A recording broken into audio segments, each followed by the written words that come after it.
Mm. Доброе утро, Tubineros. So, we have more atrocities coming out of Syria, more cries for intervention from the U.S. neocons and their regional allies, basically calling for another Libya, another regime change that will empower foreign interests, not the people being goaded into civil war. But as though, aren't atrocities a bad thing? Don't you preach against them in other videos? Or is that only when they're committed by people you don't like? You're always preaching social justice elsewhere, but obviously you like the Assad regime, so that's why you're telling the international community to back off and the Syrian opposition to back down. Well, you such assholes obviously like Saudi Arabia, which is why you don't pressure its princes for regime change. Obviously, I have no problem with people fighting for social justice in Syria or anywhere. I do have misgivings about well-heeled people, paid by the strongest states on earth, who don't have to suffer for their conscience, egging on war and death for others, and not even for the benefit of those doing the fighting. Most of the atrocity stories are coming from the Syrian Observatory of Human Rights, a British-based organization of exiles funded by money from the US and UK governments, the Saudis, and other Gulf allies. Shell, or maybe Exxon organizations, like Avaz, serve as the public Western conduit to get the message out to the Western media and through that to stir up public opinion for politicians to do something about the ongoing atrocities. So what does that matter if they're true? But are they? Even Zbigniew Brzezinski, longtime advocate of U.S. empire, says the Syrian uprising is largely a propaganda phantasm, an image manipulated by U.S. neocons, the Turks, and the Saudis. This, in my words now, is a coalition of people who want unfettered access to Syria's oil, another friendly client state for encircling Iran, and, last but far from least, to add to the list of Israel-friendly regimes buttressed by U.S. forces. On Tuesday, May 29th, on cable news station MSNBC, Brzezinski stated that Russian support for Syria is painted in the blackest Cold War colors by those looking for yet another war to jump into. He said, and I quote from a transcript, "At the same time, it is not as horrible or as dramatic as it is portrayed. If you look at the world in recent years, the horrible war in Sri Lanka, the killings in Rwanda, and the deaths in Libya and so forth, let's have a sense of proportion here. This is a neurologic part of the world in which all of a sudden, if we are not intelligent about it, we can create a nexus between a difficult internal problem, which has not assumed huge proportions yet, and a regional problem and a global problem, which involves our relationships with the other major powers, particularly Russia, but also the negotiations with Iran over the nuclear problem. It's not going to be solved by recalling ambassadors from Moscow or telling the Russians they are acting like thugs. The fact of the matter is, unless there is international cooperation, which results in some proposal that the Assad government can live with, and which involves some sort of supervised effort to establish some domestic consensus, this conflict is going to go on. And let's not exaggerate this conflict. The Syrian uprising is largely centered in the western part of the country and is focused on taking power in the capital of Damascus. The Syrian Revolution General Commission, the original opposition umbrella group, called for direct foreign intervention last September. Its spokesperson Ahmad al-Khatib directly called for no-fly, no-tank zones enforced by NATO as a cover for armed opposition. This General Commission coalesced into the Syrian National Council, composed of leading Syrian exiles, and is based in Istanbul with the Free Syrian Army as its armed force.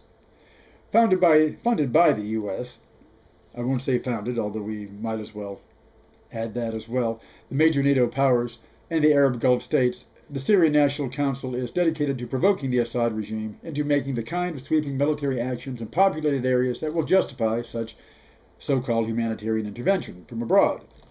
It's the only trump card that the badly divided and numerically weak SNC really possesses. So naturally, when the Assad state produces 108 new civilian casualties in the latest report, we're to go into attack mode like good yard dogs. Under cover of the Libyan war last year, Obama released the Presidential Study Directive Number 10 on mass atrocities. That defines their prevention as a core national security interest and moral responsibility of the United States. This is carte blanche for imperial humanitarian intervention around the globe, which gives the U.S. a vested interest in atrocity enhancement. And, by the way, I don't recall Obama in 2009 taking an oath of office to protect the territory of any nation other than the United States. Be that as it may, NATO Secretary General Anders Rasmussen of Denmark stated, "We can help the Arab Spring well and truly blossom," a direct call for political takeover. Aytem Maleh, chief of the Syrian National Council's executive board, has openly called for the murder of Bashar al-Assad on the same line as Muammar Gaddafi's lynching last October 20th. Assad and his family will be killed in Syria. Their next steps will be very bloody, he said. 2 months ago, we offered him the option to leave us alone and go, but instead he went for the blood of his people. The end for him will be that he is killed like Gaddafi.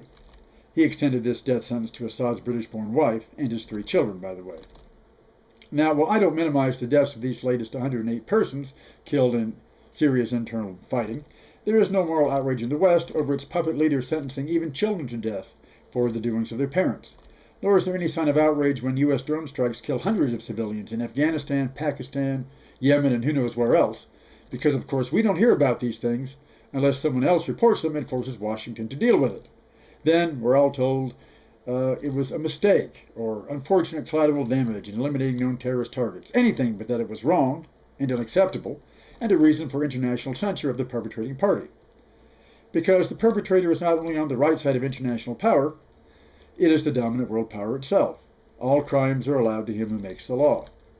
The Atlantic powers have been trying to hijack the Arab Spring ever since it first erupted by counseling moderation where it upsets the pro-U.S. status quo and some selected quisling, as in Egypt, Bahrain, and Yemen, or urging on the most extreme violence, as in Libya and now Syria, where it stands to gain.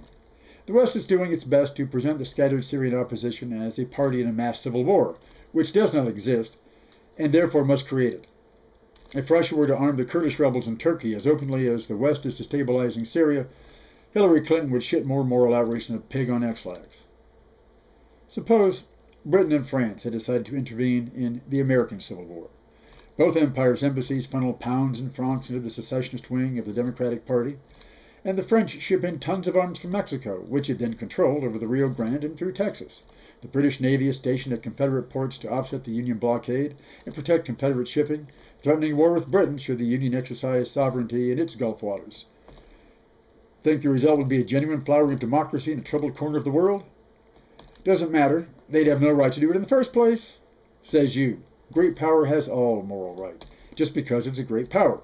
If it's not God's chosen instrument on earth, how could it have gotten to be a great power? If it wasn't meant to use it, it wouldn't have it. So it has the right to settle your business.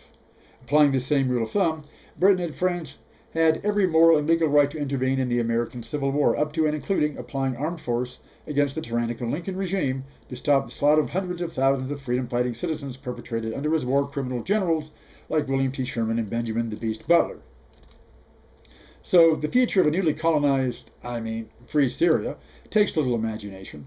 The infrastructure of the nationalized economy is to be auctioned off to foreign investors under privatization schemes, hence the need for a quick victory which damages as little of its infrastructure as possible. The old elites of urban merchants and rural landlords and tribal sheiks have resented the Ba'ath Party's Arab socialism for the last 40-plus years, and this is their chance to get it all back, in partnership with the corporate West. Politically, they are not averse to an alliance with the Syrian Muslim Brotherhood. Syria's secular urban culture and an open business climate will keep the Brotherhood's leaders from becoming too Islamic.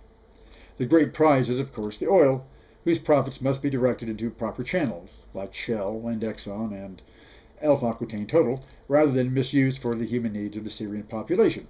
This is why Assad must go, and the Ba'athist state with him. What the hell is it this time? Hello? Thomas Edward Lawrence? Who the hell is that? Oh, of Arabia.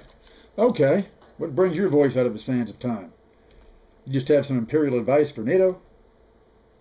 That no outside force can impose its rule on others and call the results a nation? And they certainly can't call it democracy? That they'll be repudiated in time by the very people they're using. But that's okay. NATO has nothing to do with national sovereignty or democracy. No such outside forces will get in the way of its mission. What's that? What is NATO's mission? Why, NATO is NATO's mission. What else? They won't listen to you any more than 100 years ago. Deafness is the chief perk of power, especially to white boys who go raghead.